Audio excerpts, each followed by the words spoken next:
This is Clone Drone in the Hyperdome, the VR follow-up to the flat game Clone Drone in the Danger Zone that places you in the role of a robot gladiator who must compete in the Crash Loop, a deadly roguelike tournament. This released December 12th, 2024 for Quest and PC VR headsets for $20 US, and for this review, we checked the game out on the Quest 3. With melee brawlers being a fairly popular genre in VR, let's see if Clone Drone in the Hyperdome can rise above its competition.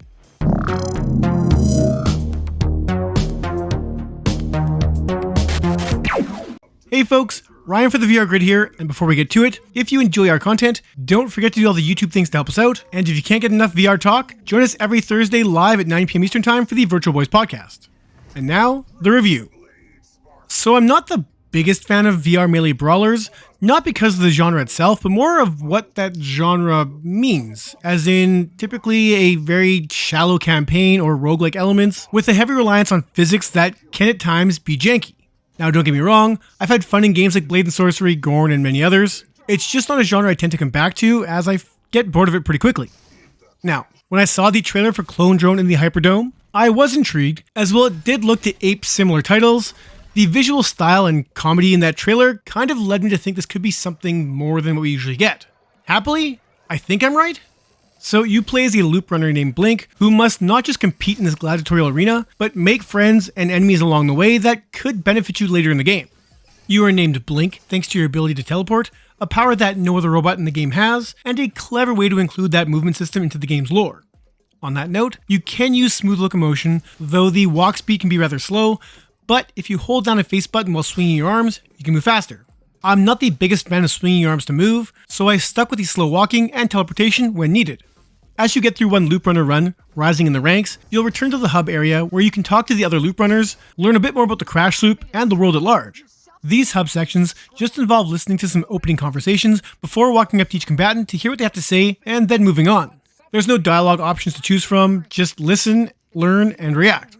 When you do an actual loop run, you'll hit a series of doors that offer you specific kinds of loot, like another life, money, a new weapon, or a mystery box kind of thing. And once you make your way through those doors, you'll face off against a loop runner, and should you defeat them, not only do you advance in the ranks, but you also gain that power that can be used for the rest of that run.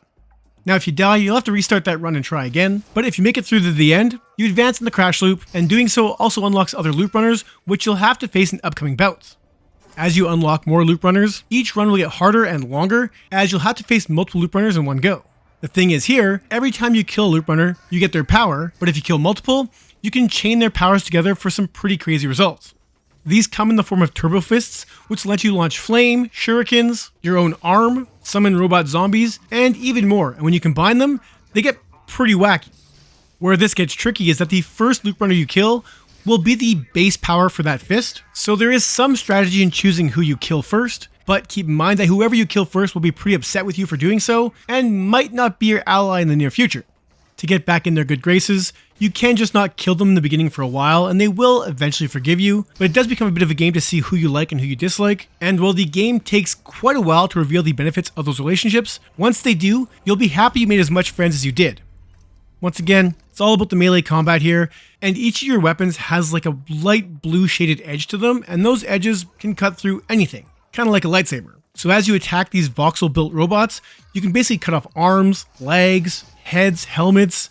Any damage to them whatsoever will be revealed by just your blade touching any part of them. The thing is, they can do the same to you. So if they nick your arm or cut your arm off, you lose that arm, and thus the ability to hold a weapon, use a power, or even teleport with that hand. So it's best to keep all your ligaments in check, as losing any one of them makes the game substantially more challenging, and there's no way to get them back until you die. Should you die, as long as you have at least one extra life, you'll get a new body and rise back up to the arena via elevator to fight once more. During these runs, you'll also find store options where you can spend the coin you've accrued on power fist abilities, more lives or weapons, ensuring a little help should you not be doing so hot on that run.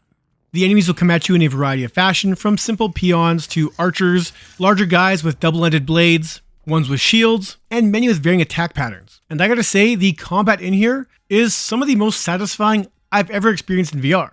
Now, don't get me wrong, there's still a pretty large jank factor at play here, but unlike other games of this ilk, every time I died, and I mean every single time I died, I saw it coming a split second before it happened, and I knew it was my fault. I think that's the biggest takeaway from this, is the physics are on point, and they can be so rewarding when you pick down a foe, especially one of the bosses, and any singular foe really isn't too tough, but it's when you face those multiple foes and you start hacking at limbs and slowly chipping away at your enemies, did I actually feel like a badass.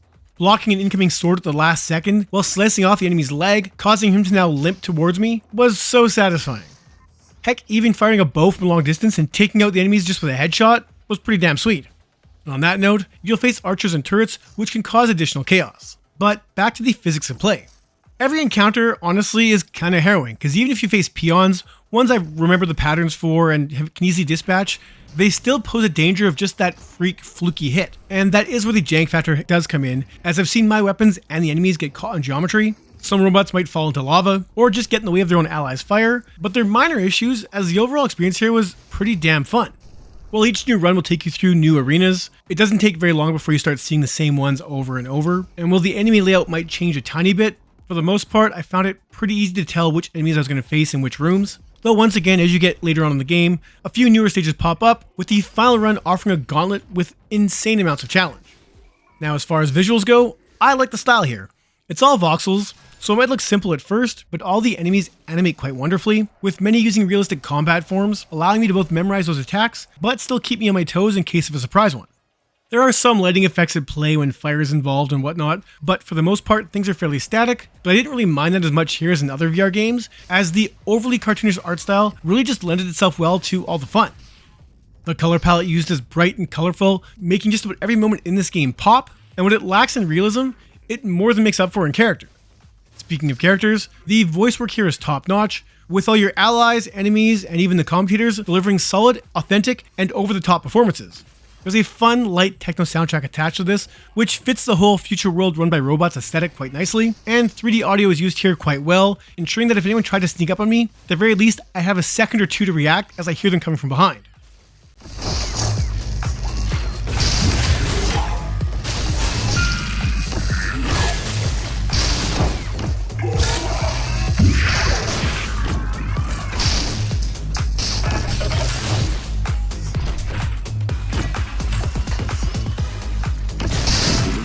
Clone Drone in the Hyperdome probably isn't the best VR melee game by many standards, but I think for myself, it might just be the best one for me.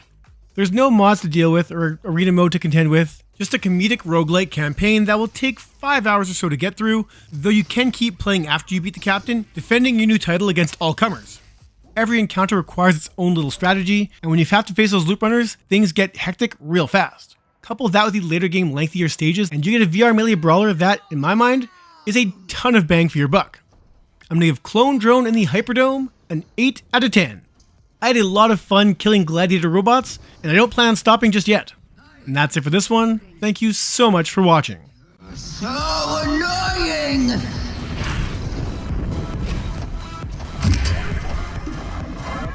Let's get this over with.